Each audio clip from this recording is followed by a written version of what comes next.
আচ্ছা, ঠিক আছে, আপনারা আপনাদের মতো বুঝছেন। যাই হোক, আজকে আমাদের আলোচনা শুরু হচ্ছে রেফারেন্স দিয়ে। রেফারেন্স মূলত কি? তা আমরা গতকালকে বোর্ড ম্যাচটা ক্লিয়ার তাহলে সবার। এখন রেফারেন্স নিয়ে যদি আলোচনা করি, নর্মালি রেফারেন্স বলতে আমরা বুঝি সুপারিশ, তাই নাকি? যেটা হলো যে আমরা যদি কোথাও চাকরি নিতে যাই, সেখানে রেফারেন্স দেয়া থাকে। রেফারেন্স মানে কি? যে কোনো এক ব্যক্তি তার জানা আছে এবং ওই ব্যক্তির রেফারেন্স দিলে তাহলে মনে করে যে ওই ব্যক্তির যেহেতু পরিচিত, তাকে চাকরিটা দেয়া যায়, তাই নাকি? তো আমাদের প্রত্যেকটা সেলের একটা নির্দিষ্ট নাম আছে, আমরা জানি যে নামটা কোথায় এই কর্নারে দেখা যায়। যে সেলটাকে সিলেক্ট করব সেই সেলটার নামটা এখানে দেখা যাবে। তো আমরা এই মুহূর্তে আছি C3, তার মানে এই এটার ঠিকানা হচ্ছে C3, তাই নাকি? এটার ঠিকানা C3, আমরা এটা বুঝি সবাই। আচ্ছা, তো এখন আপনার সিভিতে আপনি রেফারেন্স দিলেন সবার শেষে, একজনের নাম দিলেন, ফোন নাম্বার দিলেন, ইমেল থাকলে ইমেল দিলেন, এবং যার কাছে চাকরিতে গেলেন সে নিচের ওই পার্টটা দেখে বুঝলো যে ওই ব্যক্তি এখানে তার সাথে ইনভলভ আছে, তাই নাকি? তো এখন আমাদের আমাদের যে সেলগুলো আছে, আমাদের সেলে হয়তো আমাদের মতো করে কিছু তথ্য থাকতে পারে। আমরা আপনাদের কিছু নাম লিখি। আমি এখানে কিছু শর্টকাট অ্যাড করে রেখেছি, যে কারণে নামগুলো আমি সহজে লিখতে পারতেছি। আপনারা এটা পারবেন না এই মুহূর্তে। তো যাই হোক, এই নামগুলো, একজনের নাম লিখেছি আমি, এই নিচে ফিল হ্যান্ডেল করেছি, অনেকের নাম চলে আসছে, তাই নাকি? এখন এইটা কি B3 রেফারেন্স, তাই নাকি? এটার নাম্বার হচ্ছে সেল নাম্বার B3, এটা হচ্ছে B4। তো আমি এই জায়গাটায় আমি B3 লিখলাম, জাস্ট B3, এন্টার দিলাম। B3 লিখলাম, এই নামটা চলে আসলো, কারণ এখানে আমি রেফারেন্স হিসেবে B3 কে কল করেছি, তাই নাকি? B3 কে আমি এখানে নিয়েছি, B3 আসলো। আমি এখানে যদি B4 নেই তাহলে সেই অনুযায়ী CM আসলো। এখানে যদি B8 নেই তাহলে B8 এ যে রেফারেন্সটা আছে সেটা আসবে। এটা আমরা বুঝছি। রেফারেন্স হিসেবে আমরা যে কোনো জায়গাকে কল দিতে পারি, মানে কল করতে পারি। এখন আমি রেফারেন্স হিসেবে এটাকে কল করলাম, এটাকে কল করে আমি এই পর্যন্ত নিয়ে আসলাম। যে যে নামটা আমি নিলাম রেফারেন্স হিসেবে, সেই নামটা এখানে চলে আসলো। আমি যদি এই জায়গাটা, মানে রেফারেন্সের জায়গাটা যদি ডিলিট করে দিই, এগুলো ডিলিট হয়ে যাচ্ছে। কারণ কি, আমার এই রেফারেন্সের যে জায়গাটা, এখানে কোনো ভ্যালু নেই, যে কারণে সে কোনো ভ্যালু দেখাতে পারতেছে না, এই জন্য 0 দেখাচ্ছে। যদি এখান থেকে এই কয়টা ডিলিট করে দেই, এই কয়টা এখান থেকে ডিলিট হয়ে যাচ্ছে। এই কয়টার কোনো ভ্যালু নেই, যে কারণে এখানে 0 দেখাচ্ছে। আমরা এটা বুঝতে পারছি। আমাদের এক্সেল কোনো একটা ভ্যালুকে কল করলে, কোনো একটা রেফারেন্সকে কল করলে, ওই রেফারেন্সে যা থাকে সেই মানটা দেখায়। তো এবার আসতে পারি এই রেফারেন্সের ব্যাপারে। আমরা এই যে পাশাপাশি একটা রেফারেন্স নিয়ে নিল, যেমন আমাদের কি হলো, ইকুয়াল কল করে এই সেলটাকে কল করলাম B3, পরেরটার ক্ষেত্রে B4 হয়ে গেল নাকি? এটা B4, পরেরটা B5। আমি তো B5 লিখিনি, B4 লিখিনি, আমি শুধু B3 লিখেছিলাম, কিন্তু বাকিগুলো হয়ে যাচ্ছে। পাশাপাশিটা নিয়ে নিচ্ছে। এখানে B3-র পরে B4 নিয়েছে, তারপর B5 নিয়েছে। এই B3-র পরে B5 নিতে পারতো না? নেয়নি। সিরিয়াল অনুযায়ী পাশাপাশি যে সেলটাকে সে পেয়েছে, সেই সেলটাকে এখানে নিয়ে নিয়েছে। তো যেহেতু পাশাপাশি একটা সেল সে কল করে নিয়েছে, এজন্য এটাকে বলা হয় রিলেটিভ প্রেফারেন্স। রিলেটিভ প্রেফারেন্স এটার নাম। তো আমাদের রেফারেন্স নিয়ে আমরা আলোচনা করব। জাস্ট নর্মালি এই কল করলাম, এটা একটা রেফারেন্স, এইটুকুই। জাস্ট রেফারেন্সকে কল করলাম। কোন রেফারেন্সটাকে? B3 কে। B3 কল না করে এখানে অন্য কোনো সেল কল করতে পারতাম, যেমন C3 কল করতে পারতাম। আচ্ছা 3 হয় না, C3 কল করতে পারতাম, কিন্তু C3-তে কিছু হচ্ছে না, কারণ C3-তে এখানে কিছু নেই। C3-তে যদি আমি কিছু লিখতাম, যেমন অন্য কোনো নাম লিখি, সেই নামটা চলে আসছে। তো রেফারেন্সে আমরা যেটা লিখব সেটা আসবে, এবং যেটা লিখব সেটার পাশাপাশি যেটাকে পাবে আমরা যখন নিচের দিকে ফিল করব, এই যে নিচের দিকে ড্র্যাগ করা বলে, এই ড্র্যাগ করাটাকে এটাকে ফিল বলা হয়, ফিল হ্যান্ডেল। তো আমরা নিচের দিকে যখন ফিল করব তখন তার পাশাপাশি যে রেফারেন্সটাকে পাবে সেই রেফারেন্সটাকে সে নিয়ে নিচ্ছে। তো এটা হচ্ছে রিলেটিভ রেফারেন্স, ক্লিয়ার তো? আচ্ছা, রিলেটিভ রেফারেন্স আমাদের পাশাপাশি পেলো, নিয়ে নিল। এবার আমরা আর একটা বিষয় দেখি একটু।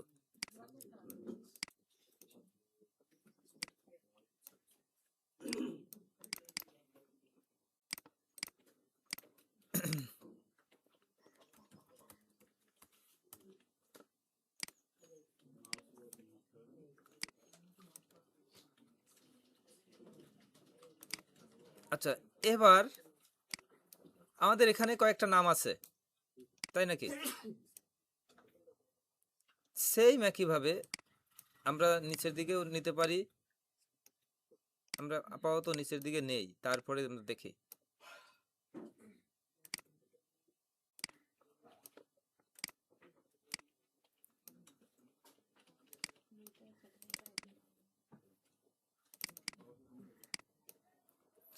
বড় অক্ষর নাম বাদ দিয়ে দেই।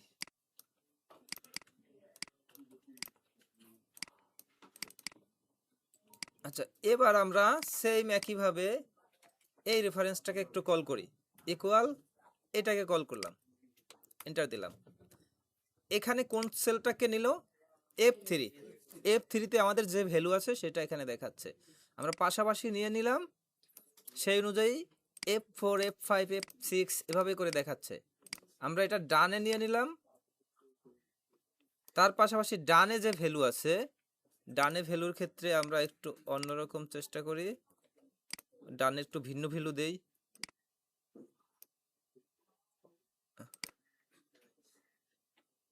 আচ্ছা ওকে, ভিন্ন ভ্যালু।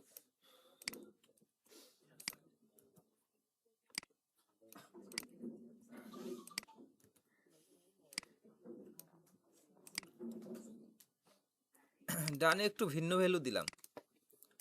এবার আমরা ডানের দিকে নিলে ডানের ভ্যালুটা দেখা যাচ্ছে, বায়ের দিকে নিলে এই ক্ষেত্রে একটু দেখি। আমরা নর্মালি এটা লিখেছি, এটা নর্মাল লেখা, কোনো রেফারেন্স লেখা না, এটা নর্মাল লেখা, তাই নাকি? এই নর্মাল লেখার এখানে কি লেখা? কোনো একটা রেফারেন্স লেখা, এবং কোনো একটা রেফারেন্সকে ডাবল ক্লিক করলে দেখা যায় তার ভিতরে কোন সেলটাকে কল করা আছে। যেমন এইটা হচ্ছে F3, এইটা হচ্ছে কি G6, এই G6 এর ভিতরে এটা আছে। এবং এইটা যদি চিন্তা করি তাহলে H9, H9 এর ভিতরে এই লেখাটা আছে। আমরা যদি এখান থেকে কোনো একটা লেখাকে পরিবর্তন করে দেই, এখান থেকে কোনো একটা লেখাকে পরিবর্তন করে দেই, এখানেও সেটা কি পরিবর্তন হয়ে যাচ্ছে। এই জায়গাটায় একটু একটু মার্ক করে দেই, এই জায়গাটা আমরা যদি পরিবর্তন করি তাহলে এই জায়গাটা পরিবর্তন করলাম, এখানে কি জায়গাটা পরিবর্তন হয়ে গেল, কারণ এই রেফারেন্সটাকে এখানে কল করা আছে। তো আমরা দেখলাম কি নিচের দিকে টানলে নিচেরটা নিচেরটা আসে, ডানের দিকে টানলে ডানেরটা পাওয়া যায়, মানে পাশাপাশি যেটা থাকে। এইখানে F3 ছিল, নিচের দিকে এসে F4 হয়েছে, কিন্তু ডান পাশে এসে সে G3 হয়েছে।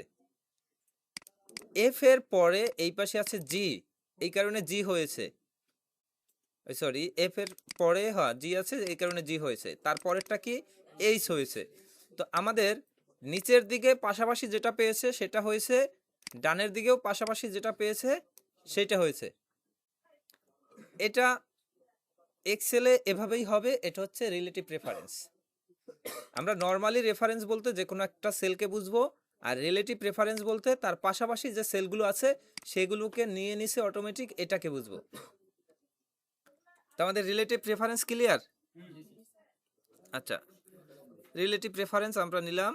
আমরা এতগুলো নাম না নেই, 3-4টা নাম নিয়ে করি, এতগুলো নাম দরকার নাই।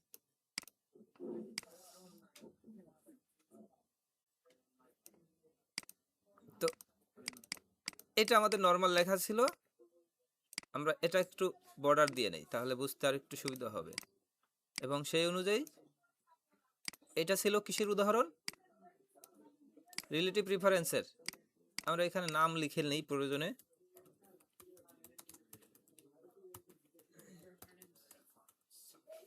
Relative reference. এরপরে আমি আরেকটা জিনিস দেখতে চাচ্ছি। আরেকটা জিনিস হচ্ছে, আমি চাচ্ছি আমাদের এই সেলগুলো আমি একবার একটা জায়গায় লিখব, আমাদের রোগুলো ঠিকঠাক মতো আসবে নিচে নিচে, কিন্তু কলামের জায়গায়ও এই একই জিনিস আসবে, রো আসবে না। আমরা একটু বোঝার চেষ্টা করি, এটা হচ্ছে খুবই ইম্পর্টেন্ট। এই একটা ক্লাস বুঝতে পারলে এক্সেল খুবই সহজ হয়ে যাবে।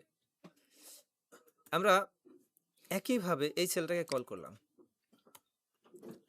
একইভাবে এরকম দেখা যাচ্ছে, তাই নাকি? এবং যখন ডানে টান দিব তখন ডানের সেলগুলো চলে আসতেছে, এবং নিচের দিকে নিলে সেই অনুযায়ী নিচের সেলগুলো চলে আসছে। এটা তো আমরা জানি রিলেটিভ রেফারেন্সের কাজ। কিন্তু এই মুহূর্তে আমি চাচ্ছি যে আমার এই তিনটা এখানে আসবে, পাশাপাশি ডানের গুলোতে যাবে না, এই তিনটাই বাকি জায়গাটায় আসবে। ঠিক আছে, এই তিনটা আসবে আমার এইখানটায়, এবং বাকি জায়গায়ও এইগুলো আসবে। তো এক্ষেত্রে আমরা এই সেলটাকে কল করে দিলাম। কল করে এখানে F3 দুইটা বিষয় আছে, F এবং 3, তাই নাকি? আমরা 3, 4 ঠিক রাখবো। 3-র পরিবর্তে পরের সেলে 4 আসবে, তারপরের সেলে 5 আসবে। কিন্তু যখন সামনে টানবো তখন F এর পরিবর্তে G হয়ে যাওয়ার কথা, কিন্তু আমরা চাই না যে G হোক, F এই থাকুক। তো যদি এমনটা থাকে বা এমনটা রাখতে চাই, সেক্ষেত্রে আমাদের F কে লক করতে হবে না, যাতে F পরিবর্তন না হয়। এমনটা লাগবে কিনা? কারণ আমরা জানি এই Fটাকে সামনে নিলে এখানে আসলে G হয়ে যাচ্ছে। আমি তো এখানে চাই না G হোক, আমি এখানেও চাই F হোক। তো আমাদের এক্সেলে খুব সুন্দরভাবে একটা জিনিস আছে লক করার জন্য। আমরা এই F এবং 3 যে কোনো একটাকে লক করতে পারি। লক করার জন্য আমরা F এর পূর্বে একটা ডলার সাইন দেব। সেলের মধ্যে, সেল রেফারেন্সের মধ্যে একটা ডলার সাইন দেব। ডলার সাইনটা থাকে হচ্ছে কিবোর্ডের 4 বাটনে, শিফট চেপে 4 ক্লিক করলে একটা ডলার সাইন চলে আসে। তো ডলার সাইন আসলে কি, এটা এন্টার দেই, এটা এই মুহূর্তে কি লক হয়ে গেছে? লক হয়েছে কিনা একটু চেক করতে হবে না?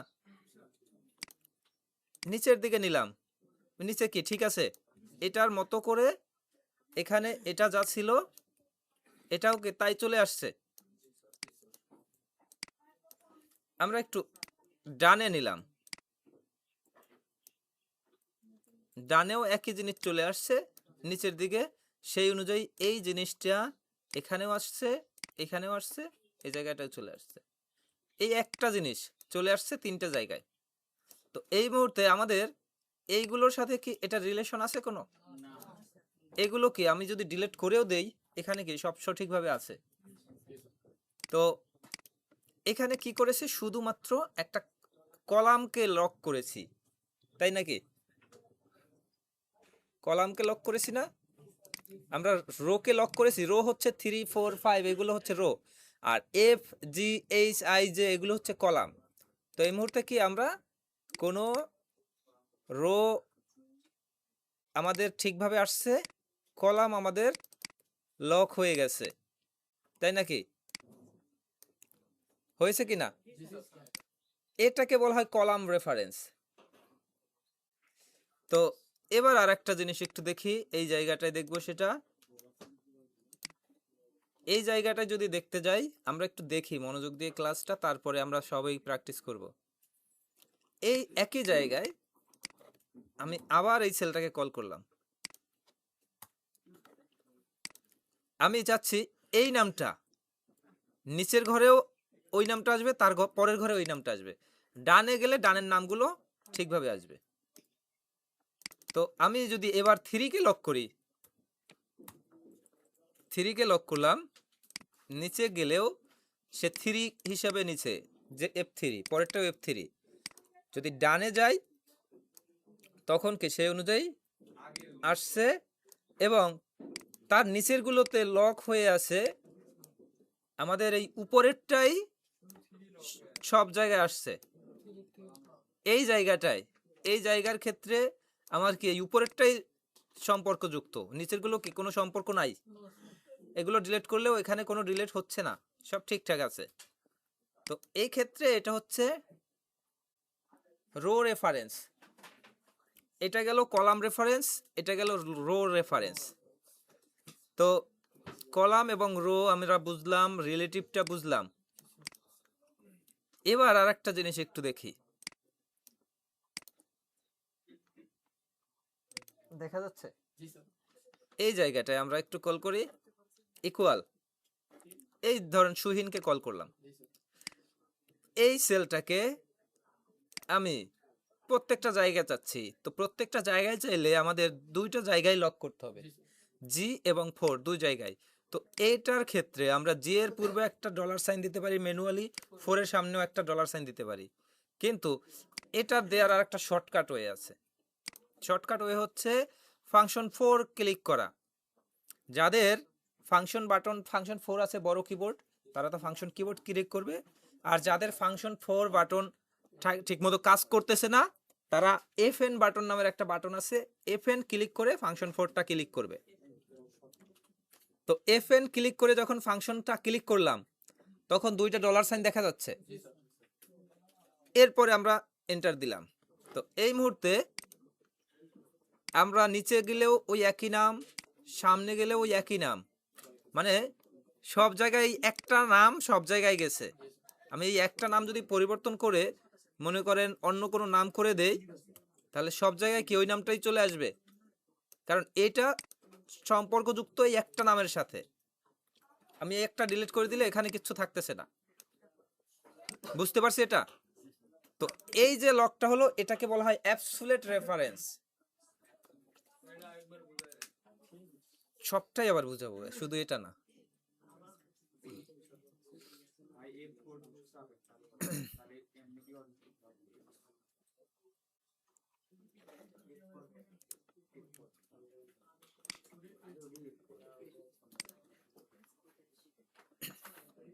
আমরা একটু আবার শুরু থেকে যাই, ঠিক আছে?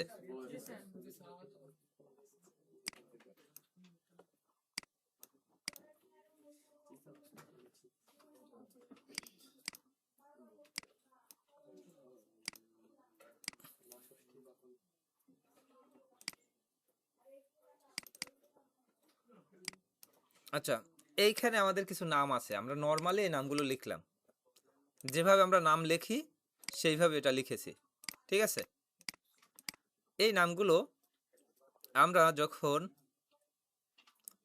নামগুলো আরো উপরে নিয়ে যাই, আরেক ঘর উপরে নিয়ে যাই,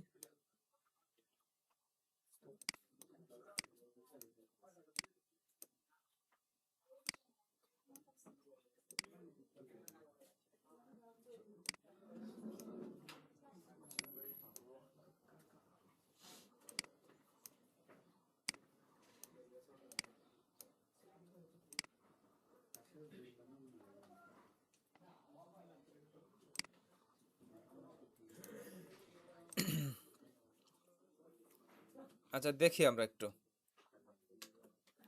আমাদের এই নর্মালি কিছু নাম লেখা, এটা একেবারে টাইপ করে লেখা হতে পারে, অথবা আমার কাছে একটা নামের লিস্ট ছিল আগে থেকে, আমি সেখান থেকে এই নামের লিস্টটা নিয়ে আসছি। তো আমরা এই সেলটাকে কল করলাম, এই সেলটা কি F2, F2 কে কল করলাম, F2 চলে আসলো। F2 এর পরে আমরা যখন ডানে টানলাম, তখন F2 এর পরে হচ্ছে G2, তারপরে H2, সেই অনুযায়ী H2 তে যা ছিল তাই চলে আসছে, H2 এ যা ছিল তাই চলে আসছে, এবং সেই দিক থেকে নিচের দিকে যদি ক্লিক করি তাহলে হচ্ছে F4 এ যা ছিল তাই চলে আসছে, F5 এ যা ছিল তাই চলে আসছে। আমরা যদি ডাবল ক্লিক করি দেখা যায় যে এই সেলটাকে এখানে কল করা আছে, এবং চিহ্নর মাধ্যমে বোঝাও যায় যে এই সেলটা এখানে কল করা, ওই চিহ্নটা দেখা যায় ডাবল ক্লিক করলে, এবং সেই অনুযায়ী এখানেও ওইভাবে দেখা যাচ্ছে। তো আমরা যখন এই ডানে টানলাম এবং নিচে টানলাম, যদিকে টানার পরে পাশাপাশি যে সেলগুলোকে পেয়েছে সেই অনুযায়ী সে পাশাপাশি সব সেলগুলোকে নিয়ে নিছে। এটা এক্সেল অটোমেটিক নিয়ে নেয়, তার পাশে যেটা থাকে সেটাকে নিয়ে নেবে।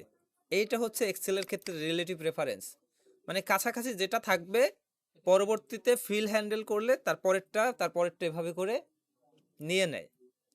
তো আমাদের এইটা F2 ছিল, এই অনুযায়ী তার পরেরটাই F3, তারপরেরটা F4, আর এদিকে খেলে G2, G3, G4। তো সেই দিক থেকে এইটা হচ্ছে F4, কারণ F4 এর মানে H4 এ এইটা ছিল, এই জন্য H4 হিসাবে এটা চলে আসছে। তো এই যে কাজটা হলো এটা রিলেটিভ রেফারেন্সের মাধ্যমে হলো। এটা ক্লিয়ার সবাই? আমরা পাশাপাশি একটা সেলকে নিতে পারবো রিলেটিভ রেফারেন্সের মাধ্যমে। তো এই পাশাপাশি যেটা আসবে এটা রিলেটিভ রেফারেন্স। এরপরে আমরা যাচ্ছি যে এই নামগুলোই আমাদের মেইন টেবিল, এটা ঠিক আছে। আমি এইটাকে একটু মার্ক করে রাখি। এবার একটু দেখি, এই তালিকা থেকে আমরা চাচ্ছি যে শুধু কলামটা আমাদের ঠিক মতো আসবে, রোগুলো ওই কলামগুলো যেভাবে ছিল রোগুলোতেও ওইগুলোই আসবে, নিচের নামগুলোতে যাবে না। মানে আমরা একটা জিনিস লক করব, এইখানে আমরা কল করার পর দেখতে পেরেছি যে F2, পরেরটা হচ্ছে G2। এখানে G মানে হচ্ছে কলামের G, 2 মানে হচ্ছে রো এর 2। তো এই যে F2 বা G2 বা H2 যাই হোক, এখানে একটা নামকরণ যেটা হচ্ছে প্রথম অক্ষর কলাম দিয়ে, দ্বিতীয় অক্ষর রো দিয়ে। তো এই ক্ষেত্রে আমরা চাচ্ছি আমাদের কলামটা ঠিক থাকবে, রো লক হবে। আমরা কল করলাম এই সেলটাকে কল করলাম। এখন F এবং 2 এর মধ্যে 2 কে লক করি, এই মুহূর্তে 2 কে লক করলাম, এন্টার দিলাম। নিচেও যদি যাই 2 তো আমার লক আছে, 2 থেকে 3 আর হওয়ার চান্স নাই, লক হয়ে গেছে। 2 মানে 2A। F আমাদের ঠিকই আছে, F কিন্তু লক হয়নি। F যদি সামনে নিয়ে নেই, F এর পরিবর্তে সামনে G হয়ে গেছে, H হয়ে গেছে, কারণ F আমি লক করিনি, আমি লক করেছি 2। তো সামনে যখন G হয়েছে এটার নিচে G2ই হবে, তারপরেরটা G2ই হবে, এটার ক্ষেত্রেও H2ই হবে, পরেরটাও H2 হবে। কারণ নিচে নিচে যখন টানতেছি তখন রো চেঞ্জ হওয়ার কথা, ডানে টানতেছি তখন কলাম চেঞ্জ হওয়ার কথা। যখন নিচে টানবো কিন্তু রো লক করা থাকবে, তখন যে রোটাকে কল করেছি সেই রোটাই থাকবে, কোনো পরিবর্তন হবে না। তো এখানে কি প্রত্যেকটা জায়গায় 2 আছে, এখানেও 2, এখানেও 2, 2 কোথাও পরিবর্তন হয়নি, 2 ঠিকই আছে। আমরা ডানে নিলে হয়তো কলাম চেঞ্জ হয়েছে, কিন্তু নিচে নিলে রো আর চেঞ্জ হয়নি। আমরা জানি ডানে যত নিব কলামই বাড়বে কমবে, কলাম চেঞ্জ হবে, কলাম ডানে বায়ে যেদিকে যাক কলামের উপরে, কারণ ডানে বায়ে তো থাকে কলাম, এক এক করে কলাম থাকে না দিকে, আর নিচে নিচে থাকে কি রো। তো আমরা যখন নিচে টানবো তখন রো এর উপর পরিবর্তন ঘটবে, যখন ডানে টানবো তখন কলাম পরিবর্তন ঘটবে। তো আমি নিচে টানতে গিয়ে যদি দেখি যে পরিবর্তন হয়নি, তার মানে নিচে যাওয়ার জন্য যে রো, সেই রোকে লক করা আছে। ক্লিয়ার ব্যাপারটা? তো আমার এইখানে রো লক করা ছিল বিধায় আমাদের কোনো কিছু নিচের দিকে যায়নি, একই রো দেখাচ্ছে সব জায়গায়। যে কারণে কি এই উপরের যে নামটা, উপরের এই যে নামটা, উপরেরটা একটু মার্ক করি ভিন্নভাবে, এটাই আমরা সব জায়গায় দেখতে পাচ্ছি, তাই নাকি? এইখানে কি নিচের নামগুলো কোথাও আসছে? আসেনি। নিচের নামগুলো যদি ডিলিট করে দেই তাতেও কি এখানে কোনো পরিবর্তন হয়েছে? পরিবর্তন হয়নি, কারণ এই সম্পূর্ণ টেবিলটা এই উপরের 3টা নামের সাথে রিলেটেড, নিচের গুলো কি আসেনি। আমরা রো লক করেছি, তাই নাকি? তো এটাকে বলা হয় রো রেফারেন্স, ঠিক আছে। রো লক করা থাকলে রো রেফারেন্স হবে। এবার যদি আমরা একইভাবে কলামকে লক করি, কলামকে লক করলাম, কলাম কিন্তু আমার পরিবর্তন আর হবে না, কলাম যেটা ছিল সেটাই হবে। আমরা নিচের দিকে যদি নেই তাহলে নিচের দিকে সেই অনুযায়ী দেখাচ্ছে, কিন্তু ডানে নিলেও ওই একই নাম ডানেও দেখাচ্ছে, মানে এই নামটা এক্ষেত্রে দেখাচ্ছে। কোন নামটা আমি একটু আলাদাভাবে আরেকটা মার্ক করি, এই নাম কয়টা দেখাচ্ছে। এবার এই কয়টা যদি সব ডিলিট করেও দেই, এখানে কোনো পরিবর্তন আসছে? তখন কি শুধুমাত্র এই নামটুকু সব জায়গায় চলে আসছে। তো এটা হচ্ছে কলাম রেফারেন্স। কলামকে আমরা ফিক্সড করে দিলাম, কলাম আমাদের পরিবর্তন হলো না। বুঝতে পারছি? আমাদের এখানে কোনো কলাম পরিবর্তন হয়নি, আমাদের কলাম ঠিকঠাক আছে। এখানে রো এর কোনো পরিবর্তন হয়নি, রো ঠিকঠাক আছে। তো কলাম যেখানে কোনো পরিবর্তন হয়নি, এটা হচ্ছে কলাম রেফারেন্স। ক্লিয়ার? আচ্ছা, কলাম রেফারেন্স আমরা বুঝলাম, রো রেফারেন্স বুঝলাম, রিলেটিভ রেফারেন্স বুঝলাম। এরপরে আমরা কোনো একটা নামকে, এই জাস্ট নাহিদ নামটাকে আমি একেবারে ফিক্সড করে দিচ্ছি দুদিক থেকেই, ফাংশন 4 ক্লিক করে। তো ফাংশন 4 ক্লিক করলে আমাদের কি হয়? লক হয়। আমাদের একেবারে সম্পূর্ণ সেলটা লক হয়েছে, কলাম এবং রো দুদিক থেকেই লক হয়েছে। এবার আমরা যখন ডানে নিব একই নাম, বায়ে নিব যেদিকে নিব ওই একই নাম, এই একটা নাম, এই নামটাকে পরিবর্তন করে যদি অন্য কোনো নাম করা হয় সেই নামটাই হবে, কারণ তখন এই একটা নামের সাথে এদিকে সম্পূর্ণ রিলেশন। এই একটা নাম যদি ডিলিট করে দেই সব ডিলিট হয়ে যাচ্ছে, এই একটা নামের সাথে সম্পূর্ণটা আছে। তো এক্ষেত্রে এটাকে বলা হয় অ্যাবসোলিউট রেফারেন্স। তো আমরা চারটা রেফারেন্স কি বুঝতে পারলাম? প্রথমটা হচ্ছে রিলেটিভ রেফারেন্স, তারপরটা হচ্ছে রো রেফারেন্স, তারপরটা কলাম রেফারেন্স, তারপরটা হচ্ছে অ্যাবসোলিউট রেফারেন্স। তো আমরা টোটাল লকটা বুঝছি, সবই ঠিক আছে। এবার আমরা একটা ম্যাথমেটিক্যাল প্রবলেম সলভ করার জন্য চেষ্টা করব।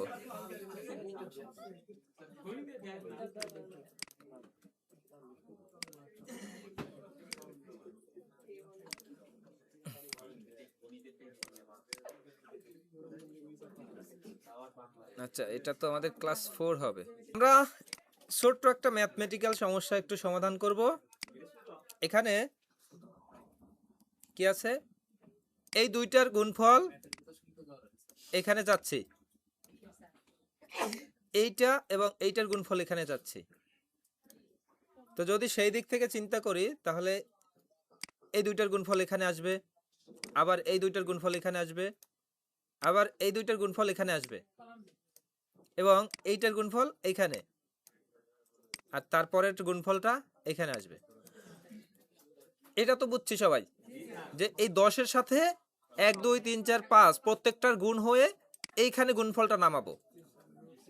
পরেরটার ক্ষেত্রে 20-এর সাথে প্রত্যেকটার গুণফল নামাবো, পরেরটা 30-এর সাথে প্রত্যেকটার গুণফল নামাবো।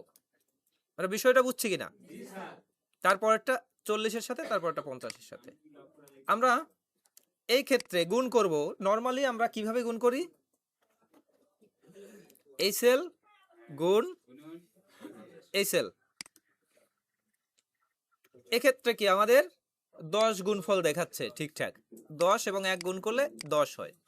আমরা যদি এটাকে নিচে নেই 20 হচ্ছে, এরপরে যদি নিচে নেই বাকিগুলো গুণফল ঠিক আছে? কেন ঠিক নাই বলেন তো?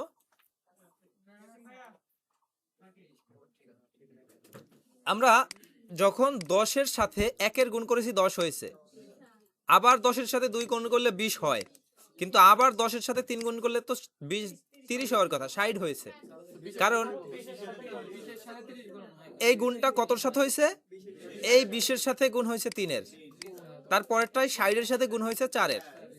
আমরা যদি ডাবল ক্লিক করি তাহলে দেখা যায় যে এখানে বোঝা যাচ্ছে যে মার্ক হয়ে আছে এবং কোন সেলের সাথে কোন সেল গুণ হচ্ছে। যেমন K30 আর J40 কোনটা আর K30 কোনটা? K30 হচ্ছে 60, তো 60-এর সাথে গুণ হচ্ছে J40 হচ্ছে এইখানে যে 44, এটা হচ্ছে 4 আর এটা হচ্ছে 60, তো 60-এর সাথে আমার গুণ হচ্ছে, তো আমি তো 60-এর সাথে গুণ করতে চাচ্ছি না, আমি চাচ্ছি কতর সাথে গুণ করতে? 10-এর সাথে। তো আমার একটা জিনিস একটু চিন্তা করি যে আমার 1 2 এটা হচ্ছে নিচে নিচে যখন নিচ্ছি, একের পরিবর্তে এটা এক যেটা ছিল সেটা আমাদের ঠিকঠাক ছিল, আমরা একটু রাইট অ্যালাইন করে দিই। এক যেটা ছিল সেটাই K10, ওই সরি J11 নাকি, J11টা ঠিকঠাক ছিল। পরের ক্ষেত্রে J12-এই করব, J12 ঠিকঠাক আছে। পরেরটার ক্ষেত্রে J30-এই করব, এখানে J30 ঠিকই আছে। কিন্তু বাকি যে অংশটা এই যে K30 K40, এটা কি K10 ছিল, এটা K11 হয়ে গেছে, এটা K12 হয়ে গেছে। আমি তো চাচ্ছি যে এক জায়গায় আমি একটা ফলাফল লিখব, এই একটা জায়গায় লিখব, আমি শুধু টান দিব, সবগুলোর সমাধান ঠিক থাকবে, এমনটা চাচ্ছি। তো সেক্ষেত্রে আমাদের কি লক করতে হবে? K10 লক করতে হবে। আমরা K10 পুরাটাকে আমি এই মুহূর্তে লক করে দেই, জাস্ট লক করে দিলাম। পুরোটা লক করার জন্য কি করব?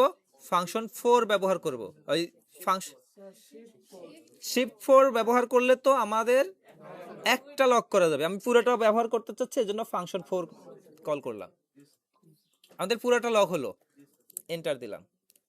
এই মুহূর্তে আমার কি সঠিক রেজাল্ট দিছে? সঠিক রেজাল্ট দিছে। আমরা এবার একটু ডানে ডানে নেই, আমাদের ডানে কি সঠিক রেজাল্ট দিছে? ডানে সঠিক রেজাল্ট দেয়নি কেন?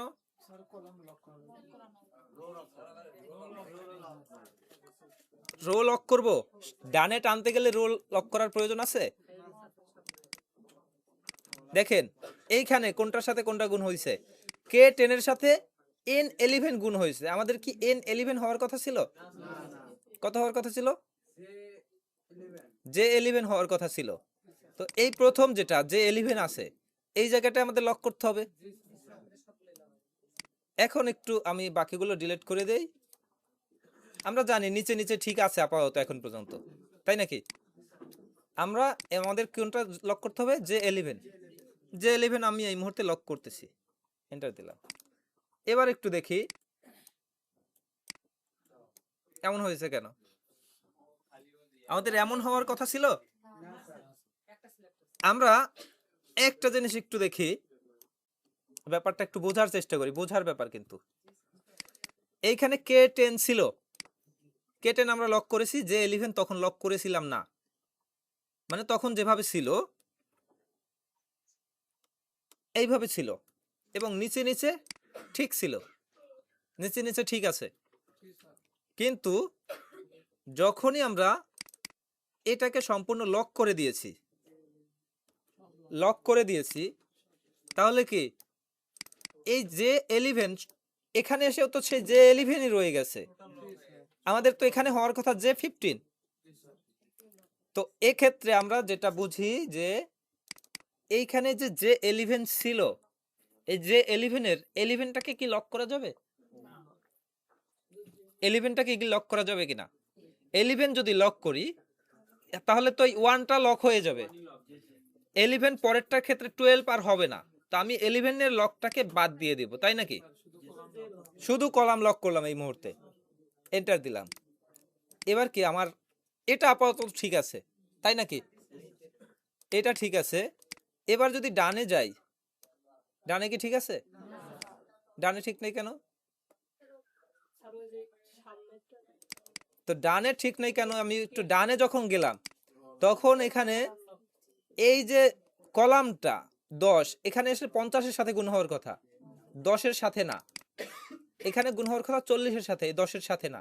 তো এই 10টা যেখানে ছিল সেইখানে আমাদের এই কলামটাকে আনলক করতে হবে, কলামটাকে লক খুলতে হবে না? যেমন এই যে K10 আমরা যখন ডানে ডানে টানবো তখন তো 10 থাকবে ঠিকই, 10 কি তখন পরিবর্তন হবে? তখন পরিবর্তন হলে K পরিবর্তন হবে। আর যখন নিচে নিচে টানবো তখন ওই 10 পরিবর্তন হয়ে যেতে পারে, কিন্তু আমরা তখন চাচ্ছি 10 পরিবর্তন না হোক, তখন 10 ঠিকই থাকবে। তো যে কারণে আমরা ডানে যাওয়ার সময় কেটাকে আনলক করে দিতে পারি। এরপরে যদি আমরা এখন দেখি, সামনে টানলাম এবং নিচে টানলাম, এবার একটু দেখি সব কি গুণফল ঠিক আছে। মানে আমরা আবার শুরু থেকে দেখবো, সমস্যা নাই। এই মুহূর্তে একটা জায়গায় আমরা কল করলাম, একটা যে কোনো কিছু একটা কল করলাম, আমরা নিচে নিলাম, ডানে নিলাম, সবার জন্য রেজাল্ট যেটা হওয়ার দরকার, যেখানে যেটা সেটা সেখানে হয়ে গেছে। আমরা যেটা চাচ্ছিলাম সেটা কি পেয়েছি? এই 50-এর সাথে গুণ করে এই 4 50 200 এখানে পেয়েছি। এই 30-এর সাথে 3 করে 60 পেয়েছি। 40-এর সাথে 40 গুণ 50 200 পেয়েছি। তারপরে 30-এর সাথে 30 গুণ 3 90 পেয়েছি। সঠিক অ্যান্সার প্রত্যেকটা জায়গায় আমরা পেয়ে গেছি। আমরা কি করেছি? একটা জায়গায় মাত্র কল করেছি, এই একটা জায়গায় কল করেছি, আমি আর কোনো জায়গায় কিছু করি নাই। আমরা যদি এক্সেলের কাজ করি আর ডায়নামিক না করি, এই যে লক আনলকের যে ব্যাপারটা, এটা যদি না বুঝি, তাহলে প্রত্যেকটা জায়গায় এসে কল করা লাগতো। কিভাবে? এইভাবে এইটা লিখে আবার এইটা কল করতাম, আবার এইখানে এসে এইটা লিখে এইটা কল করতাম। এরপর এইখানে যদি চিন্তা করি, তাহলে এইখানে এইটা গুণ এইটা করতাম, এভাবে তো করতে হতো। কিন্তু আমরা একটা জায়গায় কল করেছি, শুধুমাত্র সব দিকে ফিল হ্যান্ডেল করেছি, অটোমেটিক হয়ে গেছে সব জায়গায়। তো আমরা একটু শুরু থেকে দেখি কিভাবে করেছি। আবার এবার একটু দেখব এই সেল, অথবা এই সেলটা আগে লিখতে পারি, যেটাই লিখি সমস্যা নাই। এই সেল গুণ এই পাশের সেলটা, আমরা দুইটা জিনিস গুণ করলাম, তাই নাকি? যখন নিচে টানবো তখন এই 10টাকে আমরা ফিক্স রাখবো, শুধু 10টাকে ফিক্স রাখলেই আমাদের হবে। তো এই এটা কত মান? K10। তো K10 এর 10টাকে আমরা লক করব। তো এই মুহূর্তে K10 এর পরে যদি আমি থাকি, আমরা যদি ফাংশন 4 ক্লিক করি, সম্পূর্ণ লক হবে। আবার আরেকটা ফাংশন 4 ক্লিক করলে শুধু রো লক হবে। আবার ফাংশন 4 ক্লিক করলে শুধু কলাম লক হবে। তারপরে আবার ফাংশন 4 ক্লিক করলে সব লক আনলক হয়ে যাবে। তো আমি চাচ্ছি যেটা, সেটা একটু করে নেই।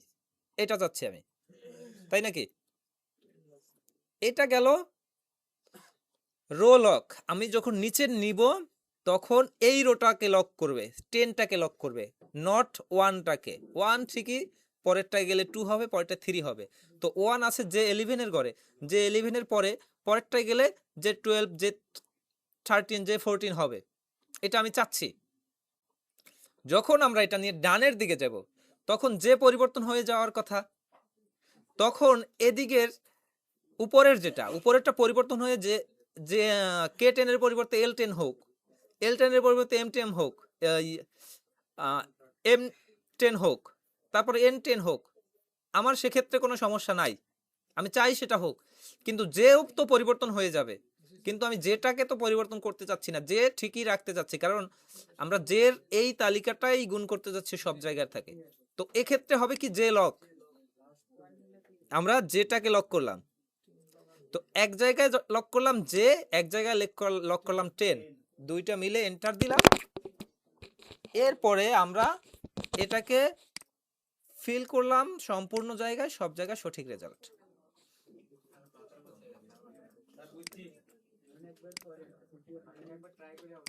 তো একবার না, এটা আপনাদের 1000বার ট্রাই করা লাগলেও ট্রাই করবেন এখন।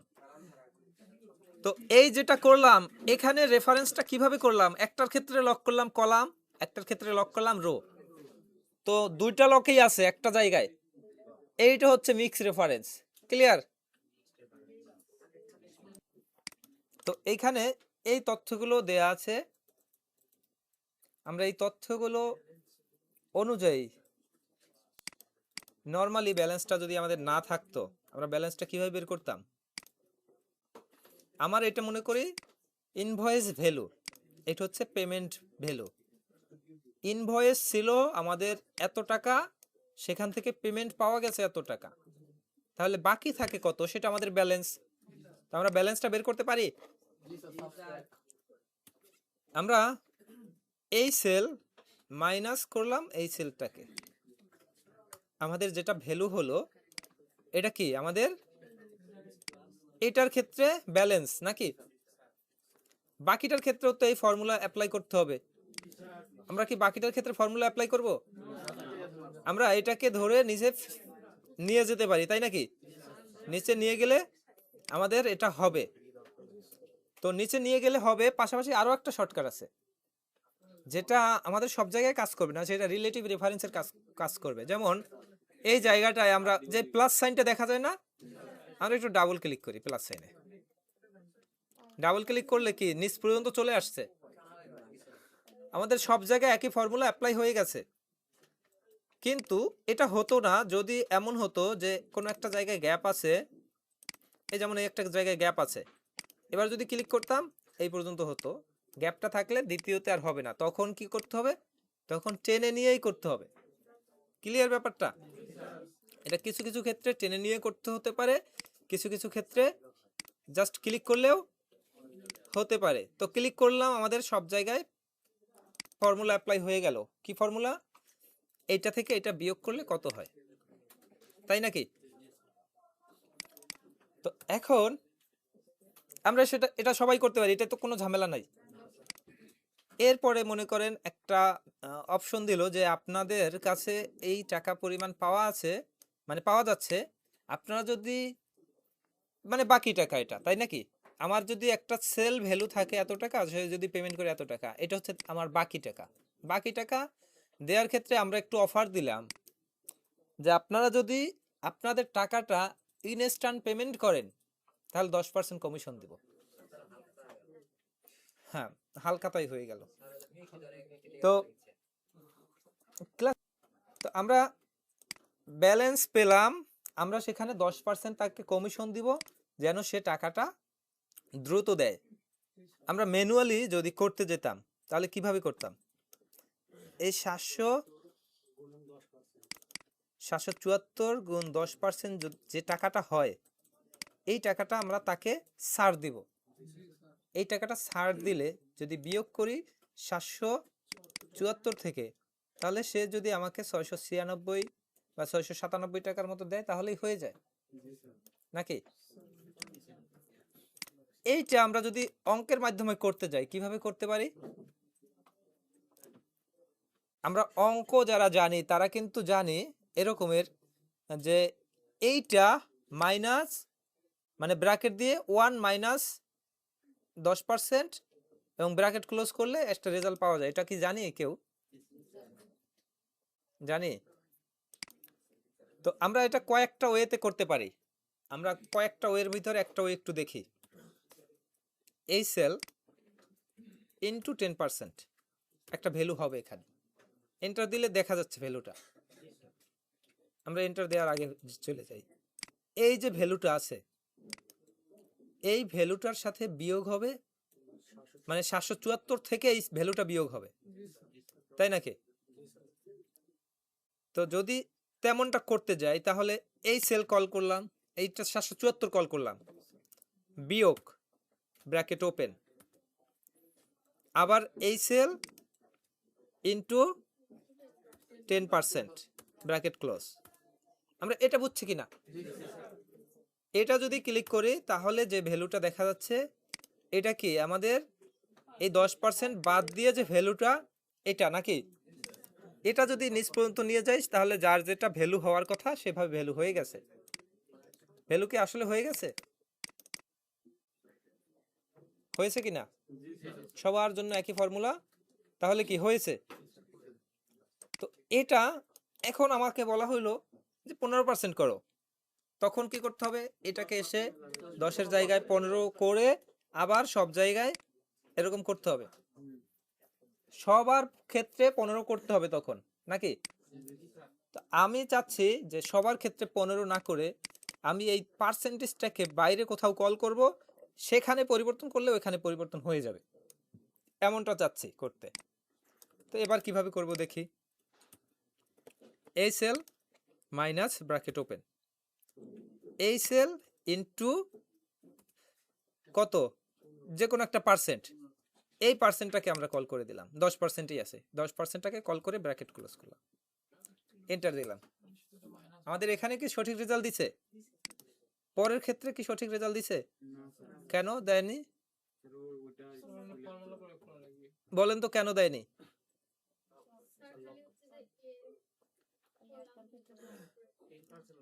আমাদের এটার ক্ষেত্রে ঠিক আছে, পরেরটার ক্ষেত্রে গুণ তো হবে ব্যালেন্স ইন্টারেস্ট গুণ, পরেরটার ক্ষেত্রে গুণ হচ্ছে এই ভ্যালু, তারপরেরটার ক্ষেত্রে গুণ হচ্ছে এইটা।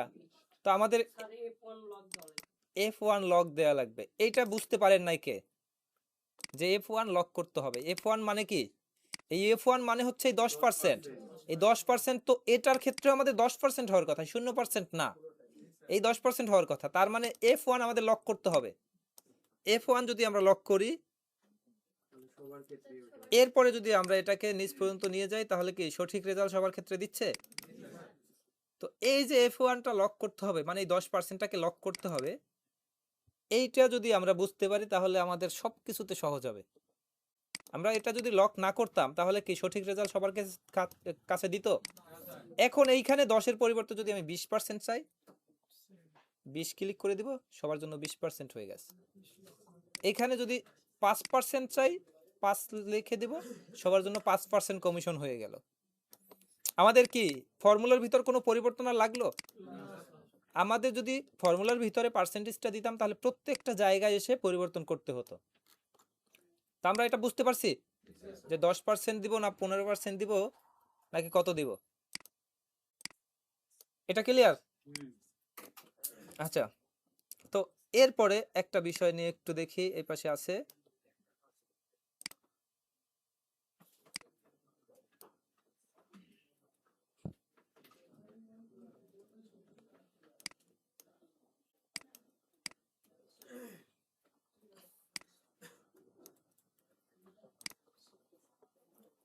এখানে 3জন ব্যক্তি আছে, কামাল, রহিম, 3জন ব্যক্তি, তাদের 3টা প্রোডাক্ট। তো 3টা প্রোডাক্টের জামাল এত পিস সেল করেছে, কামাল এত পিস, রহিম এত পিস, 3টা প্রোডাক্টের আলাদা আলাদা কি কত পিস সেল করেছে তার পরিমাণটা আছে। তো জামাল, কামাল, রহিম 3জন ব্যক্তি মিলে যে পরিমাণ প্রোডাক্ট সেল করছে, তার মধ্যে জামাল কত পার্সেন্ট, কামাল কত পার্সেন্ট, রহিম কত পার্সেন্ট, এটা আমাদের বের করতে হবে। এরপরে এর পাশাপাশি আরও একটা জিনিস বের করতে হবে, এই 3টা মিলে কি পরিমাণ প্রোডাক্ট হয় সেটাও তো আমরা জানি। যেমন এখানে 3টা মিলে যে যোগফলটা, আমরা যোগফল এই মুহূর্তে আমরা যোগের বিভিন্ন ফাংশন ফর্মুলার দিক থেকে ফর্মুলাগুলোতে যাব, যেটা যেতে গেলে আমাদের যে বেসিক যে কিছু ফাংশন আছে, যে ফাংশনগুলো নিয়ে এখন পর্যন্ত যাইনি, তো বেসিক ফাংশনের আগে আমরা নর্মালি ফাংশনের আগে যে বিষয়টা সেটা আমরা সেভাবে করতে পারি। নর্মালি 3টা বিষয় যদি যোগ করি তাহলে এই সেল প্লাস এই সেল প্লাস এই সেল এভাবে করতে পারি, তাই নাকি? এভাবে করতে পারি। এইটার ক্ষেত্রে এইটা হলো, সামনে যদি নেই তাহলে এদের ক্ষেত্রে যোগফলটা হয়ে গেল, কারণ আমরা এইখানে ছিলাম কিসে, J4, J5, J6, এই সামনে যখন নিয়ে আসছি তখন জের পরিবর্তে কে হয়ে গেছে সব, তারপরটা কি এল হয়ে গেছে। তো আমাদের এভাবেও রেজাল্টটা দেয়। কিন্তু আমাদের ফর্মুলা যদি কল করি, ফর্মুলা আমরা আজকে এখন পর্যন্ত ফর্মুলা শিখবো না, ফর্মুলা শিখবো আগামীকাল থেকে। আমাদের যোগ করার জন্য একটা ফর্মুলা আছে, আমরা তো যোগটা দেখাইলাম ম্যানুয়ালি, তাই নাকি? এইটা যোগ এটা ম্যানুয়ালি দেখাইলাম। তো এটা করার জন্য শর্টকাট কিছু ওয়ে আছে, আমরা আপাতত আজকের জন্য শর্টকাট ওয়েতে আমরা ফর্মুলাটা করে দিই। অল্টার ইকুয়াল ক্লিক করলে যোগফলটা হয়ে যায়, সহজ শর্টকাট, এবং ডান পাশে যোগফলটা দেখা যাচ্ছে। এটুকু তথ্য আমাদের কাছে আছে, 3টা প্রোডাক্ট, 3জন ব্যক্তি কে কত সেল করেছে, তাই নাকি? তো এবার আমরা বের করব এই 3টা প্রোডাক্টের এই 1800 ধরি 100%, তাহলে 1800-র মধ্যে 800 কত পার্সেন্ট, 1800-র মধ্যে 600 কত পার্সেন্ট, 1800-র মধ্যে 400 কত পার্সেন্ট, এটা বের করতে হবে। আমরা প্রশ্নটা বুঝছি কিনা? প্রশ্ন বুঝি নাই। আমাদের একটা প্রোডাক্ট সম্পর্কিত ইনফরমেশন এখানে আছে, তিনজন ব্যক্তি কে কতটুকু সেল করেছে, কে কতটা প্রোডাক্ট সেল করেছে সে তথ্যটা আছে। কার কত পার্সেন্ট সেটা আমরা বের করব, পার্সেন্ট বের করব। এবার বুঝছি, যেমন টোটাল মিলে এ প্রোডাক্ট সেল হয়েছে 1800 piece, B product 2000 piece, C product 1900 piece. এই 1800 পিসের মধ্যে জামাল কত পার্সেন্ট, কামাল কত পার্সেন্ট, রহিম কত পার্সেন্ট, এটা বের করব। এবার ক্লিয়ার? প্রশ্ন ক্লিয়ার কিনা? প্রশ্ন ক্লিয়ারের হলে আমরা উত্তরটা ক্লিয়ার করতে পারবো সহজে। কার কত পার্সেন্ট? তো জামাল, রহিম, কামাল এবং রহিম তিনজন মিলে যে পার্সেন্টেজটা আছে, তিনজনেরটা হচ্ছে 100%, তাহলে একজনেরটা কত পার্সেন্ট? ব্যাপারটা এরকমের। আমরা যদি এটা ঐকিক নিয়মেও অঙ্ক করতাম তাহলেও করতে পারতাম, এটা কোনো ব্যাপার না। তো এটা করার জন্য যেটা করতে পারি, আমাদের আমাদের যে মানটা আছে যার যেটা, সেটা দিয়ে যদি আমাদের মেইন টোটাল যোগফলটাকে ভাগ করি তাহলেই বের হয়ে যায়। আমরা একটু ক্যালকুলেটরেও যদি দেখি, ক্যালকুলেটরেও দেখি তাহলে হচ্ছে জামাল 800, তাই নাকি? 800 ভাগ 1800, এখানে যেটা দেখায় এটার সাথে গুণ যদি 100 দেই তাহলেই হচ্ছে দেখা যাচ্ছে 44%, 44.44% সে এ প্রোডাক্ট বিক্রি করছে। সেই অনুযায়ী কামাল কত? 600 ভাগ 1800 গুণ 100। আচ্ছা, ভাগ ভাগ না দিয়ে গুণ দিয়ে দিয়েছি। 600 ভাগ 1800 গুণ 100, 33.33%। সেই অনুযায়ী নিচের আরেকজনের বাকি পার্সেন্ট সব মিলিয়ে দেখা যাবে 100% হয়েছে। তা আমরা বিষয়টা বুঝতে পারছি। তো এটা যদি বুঝতে পারি, আমরা যেটা করতে পারি, এই সেল ভাগ এই সেলটাকে দিলাম, তাই নাকি? আমরা তো একটু আগে ম্যানুয়ালি দেখলাম, এবার দেখলাম এই জায়গাটায় আমাদের দেখা যাচ্ছে পার্সেন্টেজ ঠিক আছে। যদিও এটা পার্সেন্টেজ যদি না থাকতো, জেনারেলে থাকতো, জেনারেলে থাকলে কি হতো একটু দেখি। এটা আমাদের এই মুহূর্তে জেনারেল আছে, জেনারেলে এই ভ্যালুটা দেখাতো, কারণ আমরা ক্যালকুলেটরে মাত্র দেখলাম এটাই আসে। এর সাথে যদি 100 গুণ করি তাহলে পার্সেন্টেজ আকারে আসবে। আমরা 100 গুণ না করে জেনারেল থেকে সরাসরি পার্সেন্টেজ দেখাই দিতে পারি, যে পার্সেন্টেজ ডাটা টাইপ করে দিলে পার্সেন্ট হিসেবে দেখাচ্ছে। আমরা বুঝতে পারছি পার্সেন্ট কিভাবে দেখায়। তো আমরা সবগুলোকে পার্সেন্টেজ করে দিলাম। তো এর ক্ষেত্রে 44% হয়েছে। আমরা যদি এখন নিচে নিয়ে যাই, এমন দেখাচ্ছে কেন বলেন তো? এই ক্ষেত্রে 800 ভাগ 1800 হয়েছে, দ্বিতীয় ক্ষেত্রে কত হয়েছে? 600 ভাগ এই ফাঁকা জায়গা, তারপরেরটার ক্ষেত্রে 400 ভাগ 40.40% হয়েছে। তো এই জন্য এমন দেখাচ্ছে। তো আমাদের এখানে কি করতে হতো? 1800কে লক করতে হবে। 1800তে কোন ভ্যালু তো আছে? J7, J7টাকে আমাদের লক করতে হবে। ধরি আমরা J7 লক করলাম, এন্টার দিলাম, আমাদের এই মুহূর্তে রেজাল্ট ঠিক আছে, তাই নাকি? এই প্রোডাক্টের ক্ষেত্রে করলাম, বি প্রোডাক্ট তার পাশাপাশি আছে, বি প্রোডাক্টে যদি আমি করতে যাই, বি প্রোডাক্টে হয়েছে? আমাদের বি প্রোডাক্টে হওয়ার কথা ছিল না? হয়েছে? আপনাদের মনে হয় কি হয়েছে? কেন হয়নি বলেন তো? কোন জায়গাটায় হয়নি? আমরা 1800 লক করেছি, তাই নাকি? 800 ভাগ 1800, এটা হচ্ছে 600 ভাগ 1800। যদি এটা দেখি, এটা ভাগ হয়েছে 300 ভাগ 1800। আমার তো এটা ভাগ হবে 300 ভাগ 1900-র সাথে, এটা ভাগ হওয়ার কথা 2000-এর সাথে। তো আমরা এই কাজটা যখন করেছি তখন এই জায়গাটায় যে 7 লক করেছি, আমরা শুধু 7কে লক করব, যেটাকে লক করব না, শুধু 7কে লক করলাম। এবার যদি দেখি যে এদিকেও ঠিক আছে এবং দেখা যাবে এদিকেও ঠিক আছে, নাকি? ঠিক আছে, সবার ক্ষেত্রে ঠিক আছে। আবার শুরু থেকে দেখি, ইকুয়াল এই সেল ভাগ এই সেল, এই যে সেলটাকে ভাগ করলাম প্রথম J4টা পরেরটা J5 J6 হোক, সামনে গেলেও K5 যা যা হওয়ার কথা সেভাবে হোক, কিন্তু ভাগ করলাম যে সংখ্যাটা দিয়ে 1800, আমি চাচ্ছি 1800 ফিক্স থাকুক, নিচে না নামুক। কিন্তু ডানে গেলে তো ডানে ঠিকই যাক নাকি, ডানে আমি ঠিকই যেতে দিব কিন্তু নিচে নামতে দিব না। তার মানে 7টাকে অনলি লক করব, শুধু 7টাকে লক করে দিলেই আমাদের সবার ক্ষেত্রে রেজাল্ট সঠিক দিবে। এবং এটাকে যদি অল্টার ইকুয়াল কি দেখি যে প্রত্যেকের জন্য 100% হয়েছে, 100%-এর মধ্যে কার কত পার্সেন্ট এবার কি বের হয়ে গেছে, আমরা এইটুকু বুঝছি কিনা, সবাই বুঝছি? আচ্ছা, যদি এইটুকু বুঝি তাহলে আমরা একটা পার্সেন্টেজ পেলাম যে কে কত পার্সেন্ট বিক্রি করেছে বা কার কতটুকু কন্ট্রিবিউশন নাকি। তো আমরা একটা টার্গেট দিলাম যে 5000 পিস এ প্রোডাক্ট বিক্রি করতে হবে, B product 10,000 piece, C product 8000 piece, আমরা একটা টার্গেট দিলাম এবং এই টার্গেটটা যার যত পার্সেন্ট সেই অনুযায়ী কমপ্লিট করতে হবে। যার যত পার্সেন্ট সেই অনুযায়ী জামাল 44% বিক্রি করেছে, জামালের ক্ষেত্রে 5000-এর মধ্যে 44%-এ কত হয় সেটা সে বিক্রি করবে। এই রহিম সে 22% বিক্রি করছে, তার মানে 5000-এর মধ্যে 22% কত হয় সেটা সে বিক্রি করবে। আমরা বিষয়টা বুঝছি কিনা? তো এটা যদি আমরা ম্যানুয়ালি করি তাহলে কিভাবে করতাম, এই 5000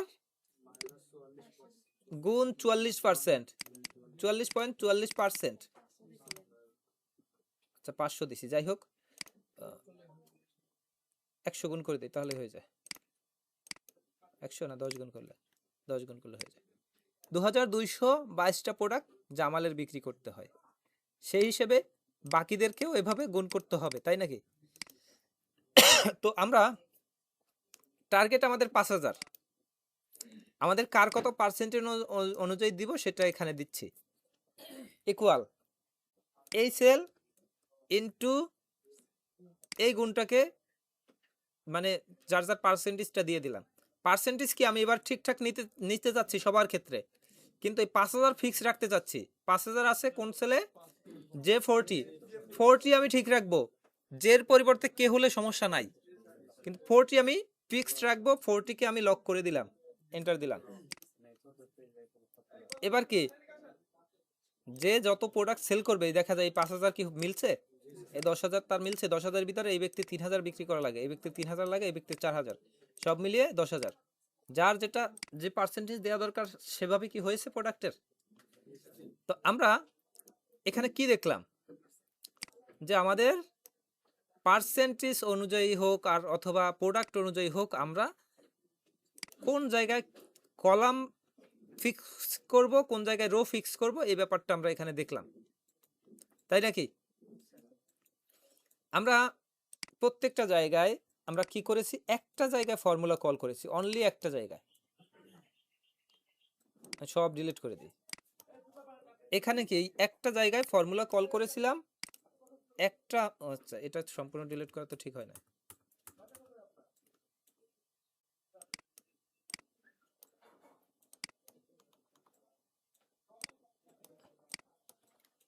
এই একটা জায়গায় ফর্মুলা কল করেছি, যেদিকেই নিছি সবার জন্য সঠিক রেজাল্ট দিয়ে দিছে। এখানেও একটা জায়গায় ফর্মুলা কল করেছি, যেদিকেই নিছি সঠিক রেজাল্ট সব জায়গায় দিয়ে দিছে। তা আমরা প্রত্যেকটা জায়গার ক্ষেত্রে আলাদা আলাদা ফর্মুলা কল করব না, আমরা একটা জায়গায় ফর্মুলা কল করে সেই ফর্মুলাটা সব জায়গায় ব্যবহার করব। এজন্য রেফারেন্সটাকে একটু বেশি ইম্পর্টেন্ট নিয়ে রেফারেন্সটা কিভাবে কল করলে পাওয়া যাবে সেটা বুঝতে হবে। তো আমরা এটুকু বুঝছি। এইখানে একটু আরেকটা বিষয় আসছে, আরেকটা বিষয়, এখানে কয়েকজন এমপ্লয়ির নাম আছে, ঠিক আছে, এখানে 10-11 জন এমপ্লয়ির নাম আছে, তাদের কার কত বেতন সেটা আছে। আমি একটু এটা ডিলিট করে দিই, হ্যাঁ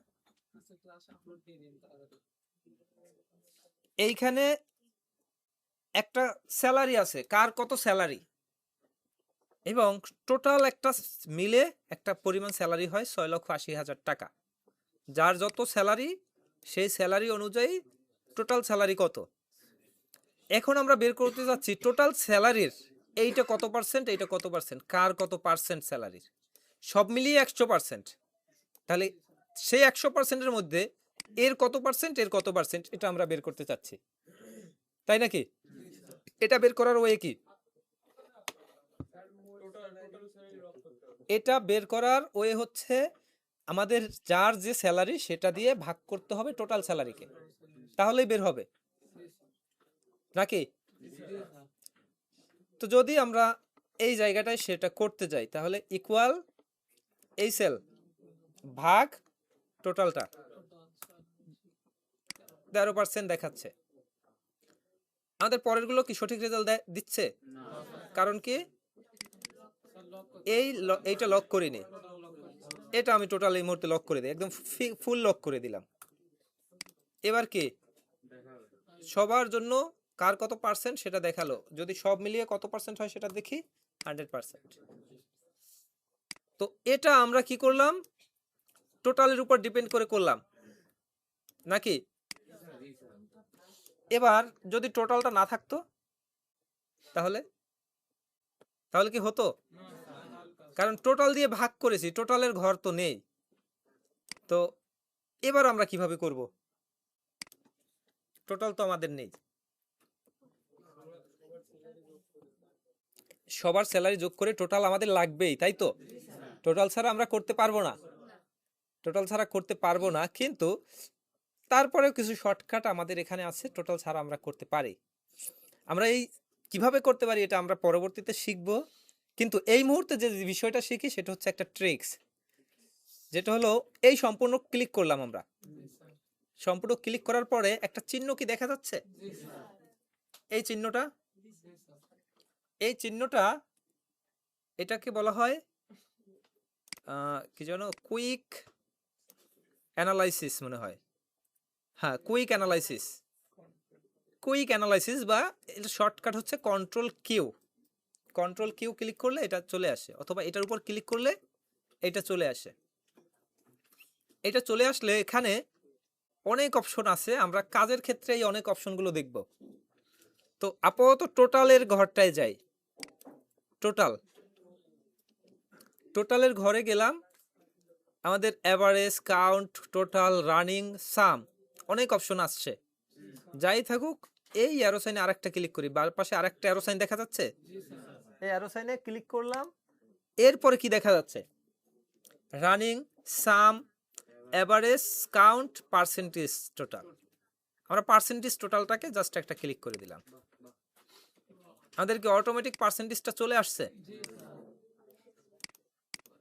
সবার জন্য পার্সেন্টেজ আসছে, দেখা যাচ্ছে 100% হয়ে গেছে। আমাদের কি টোটালটা লাগলো এবার? তো এই কাজটা আমরা করেছি খুব সহজে, শর্টকাট ব্যবহার করে। আমরা একটু আবার ডিলিট করে দেখি, সম্পূর্ণ সিলেক্ট করলাম, সিলেক্ট করে অ্যারো সাইনে ক্লিক করলাম, টোটালসে গেলাম, এই অ্যারো সাইনে ক্লিক করে এই যে পার্সেন্টেজ অফ টোটাল এটাই ক্লিক করে দিলাম, আমাদের কার কত পার্সেন্ট সেটা কি বের হয়ে গেল। তো পার্সেন্ট বের হয়েছে, স্যালারি তার এটা, এবং আচ্ছা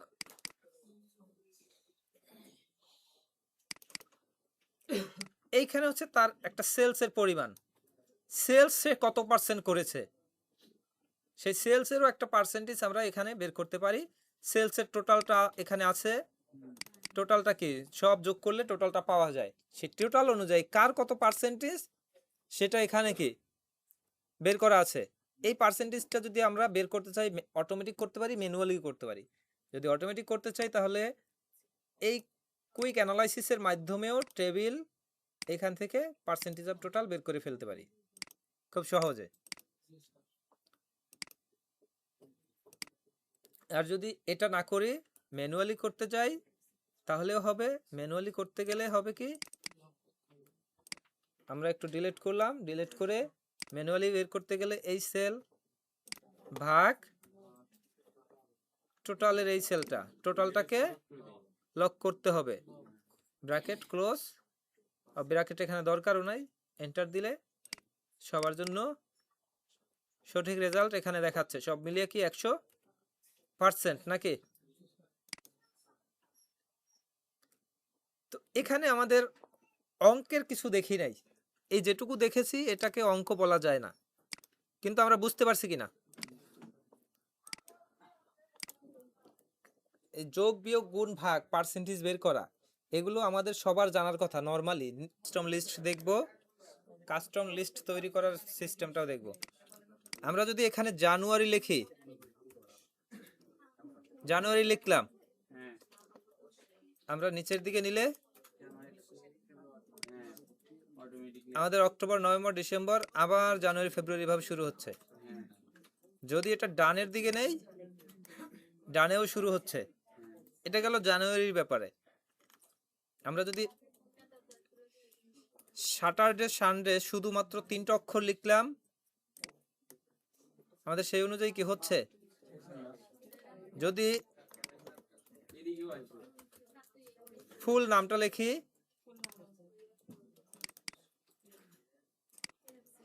নাম সঠিক থাকলে আসবে, সঠিক না থাকলে আসবে না।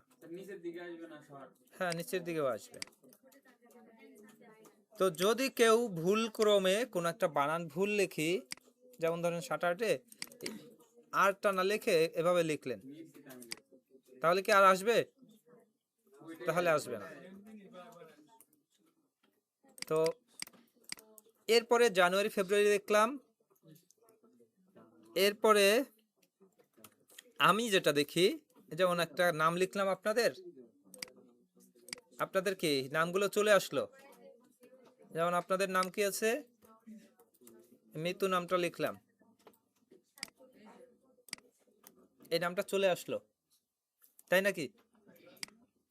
আমাদের এক্সেলে সাধারণত 4টা বা 5টা কাস্টম লিস্ট থাকে, যে কাস্টম লিস্টগুলোর হচ্ছে স্যাটারডে সানডে মানডে, জানুয়ারি ফেব্রুয়ারি মার্চ, এরপরে জানুয়ারির সংক্ষেপে আসে, সংক্ষেপটাও আসে। তো এই যে ব্যাপারটা, এটা কি একটা লিস্ট করা আছে, এক্সেলের মধ্যে একটা লিস্ট করা আছে যেখান থেকে এই লেখাগুলো আসে। তো এগুলো আমরা পাই হচ্ছে মাসের নামে, দিনের নামে, এবং মাসের নামের শর্ট ফর্মে, দিনের নামে শর্ট ফর্মে, আমরা এইসব জায়গায় পাই। কিন্তু পাশাপাশি আমি কি করলাম, আমি আপনাদের নাম লিখলাম, অথবা আপনাদের আগের ব্যাচের স্টুডেন্টের নাম লিখলাম, সেখানে কি তাদের নাম চলে আসছে। আমি একটা এলাকার নাম, মানে একটা অ্যাড্রেসের নাম লিখলাম, অ্যাড্রেসগুলো পরবর্তীতে ওভাবে চলে আসতেছে। এই যে ক্লিক করলাম, অ্যাড্রেস চলে আসছে। তো এরকম কিছু লিস্ট আমাদের এক্সেলে করা যায়, যা আগে থেকে করা ছিল, আমি সেখান থেকে ব্যবহার করতেছি। তো এই জিনিসটা কোথায় থাকে এটা একটু আমরা দেখি। আমাদের ন্যাচারালি যে বিষয়টা থাকে, 4টা 5টা বিষয় থাকবে। তো এটা থাকবে হচ্ছে, আমরা ফাইল মেনুতে গিয়ে সবার শেষে মোর অপশন থেকে অপশন আমরা যাইতে পারি সবাই, তাই নাকি? অপশনের মধ্যে অ্যাডভান্স নামের একটা ট্যাব আছে, এই অ্যাডভান্স ট্যাবে আসলাম এবং সব শেষে চলে গেলাম। সব শেষে এখানে হচ্ছে edit custom list, edit custom list নামের একটা জায়গা পাওয়া যাবে। আমরা যদি এটাই ক্লিক করি, এই জায়গাটায় আপনাদের থাকবে 4টা বিষয় মাত্র। প্রথমটা হচ্ছে সানডে মানডে, এটা পরেরটা সানডে ফুল মানডে, তারপরেরটা থাকবে জানুয়ারির ফেব্রুয়ারি মার্চের শর্ট ফর্ম, তারপরেরটা লং ফর্ম। এই 4টাই থাকবে আপনাদের, এর বাইরে আর কিছু নাই। কিন্তু হয়তো 2-1টা থাকতে পারে আপনাদের, যেটা আপনাদের আগের স্টুডেন্টরা করতে পারে। এরপরে দেখেন এই নিচের নামগুলো আমি কিন্তু আবার নতুন করে এখানে নিয়েছি। এই জায়গাটায় আমরা এইভাবে করে নতুন নিউ লিস্ট, এই নিউ লিস্ট ক্লিক করে এখানে লিস্ট তৈরি করতে পারি। লিখে এন্টার দিয়ে দিয়ে লিখে আমরা তৈরি করতে পারি। তো আমরা এই জায়গাটায় যদি তৈরি করা লিস্ট আনতে চাই সেটাও আনতে পারবো। তো এই জায়গায় যে লিস্টে পাওয়া যাচ্ছে, আপনারা 4টা লিস্ট পাচ্ছেন তাই নাকি? আচ্ছা, এই মুহূর্তে আমি একটা লিস্ট আমি এই মুহূর্তে ডিলিট করে দিলাম, জাস্ট পার্মানেন্টলি ডিলিট করে দিলাম। এরপরে নাহিদ এটা থাকুক, এই মৌলি শম্পা এটাও থাকুক। আমি নতুন একটা লিস্ট তৈরি করতে যাচ্ছি। এখানে নতুন কি লিস্ট তৈরি করতে যাচ্ছি? হয়তো আপনাদের নামের লিস্ট নাকি?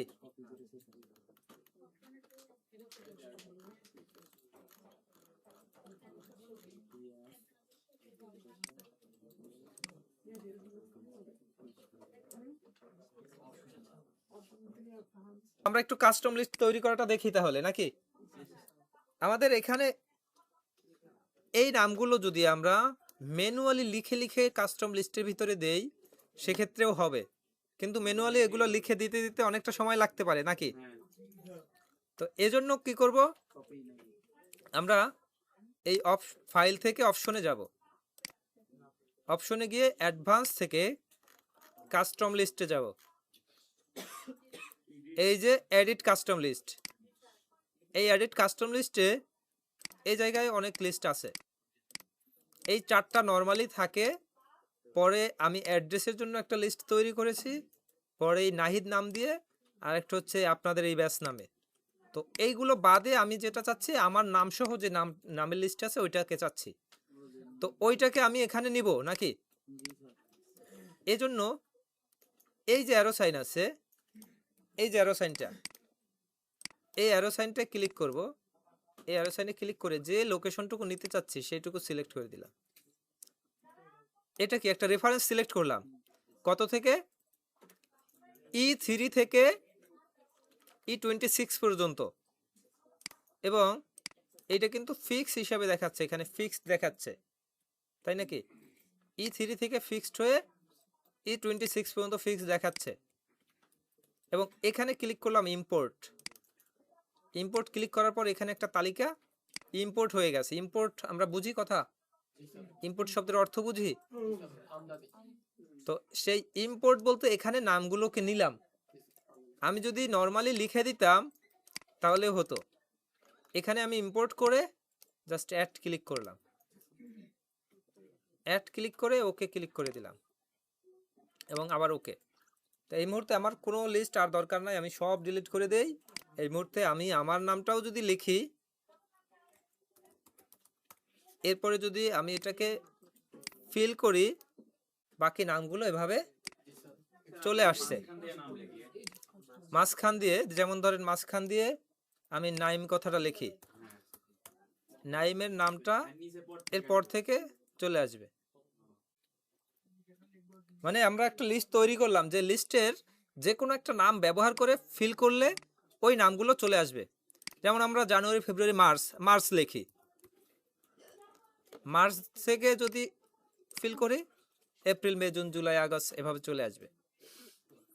আমরা যদি মানডে সিলেক্ট করি, মানডে থেকে ফ্লাশ ফিল করি, মানডের পর থেকে বাকি দিনগুলো চলে আসবে। এটা কি রিলেটিভ রেফারেন্সের মাধ্যমে আসে, এবং আমরা জানি যে আমাদের একটা লিস্ট থাকলে সেই লিস্টটা চলে আসে। রিলেটিভ রেফারেন্স তো নর্মালি পাশাপাশি থাকলে সেটা আসবে, আর এটা কিন্তু পাশাপাশি আছে কাস্টম লিস্টের মধ্যে, তাই নাকি? যে কাস্টম লিস্টে আমরা তৈরি করতে পারি, কাস্টম লিস্ট তৈরি করলে আমরা সেই নামটা আমরা সহজে ব্যবহার করতে পারি।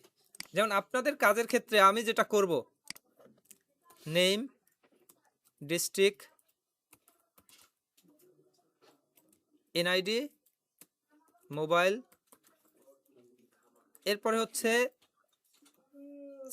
প্রত্যেক মাসের যার যার সেল সেটা আমি চাচ্ছি, জানুয়ারির সেল, ফেব্রুয়ারির সেল, এভাবে করে আমি কিছু ডাটা তৈরি করব, তাই নাকি? ফাইল তৈরি করব আপনাদের কাজ দেখানোর জন্য নাকি? তো যদি এরকম করি, এইটুকু জায়গা নিলাম, আমি খুব দ্রুত করার জন্য যেটা করব,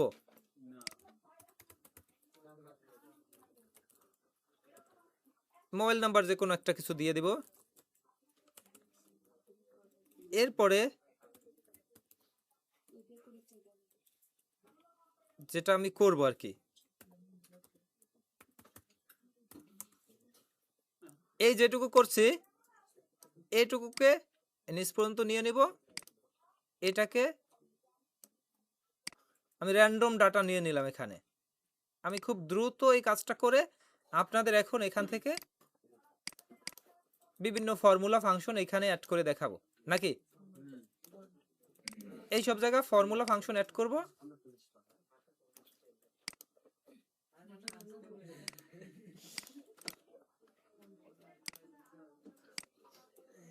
আমি এই কাজটা খুব দ্রুত করব, এরপর দেখানোর ক্ষেত্রে আমি যাব বোঝানোর জন্য যেটুকু সময় নেওয়া দরকার সেটুকু সময় নেব, কিন্তু এটুকু কি আমি খুব দ্রুত করব না?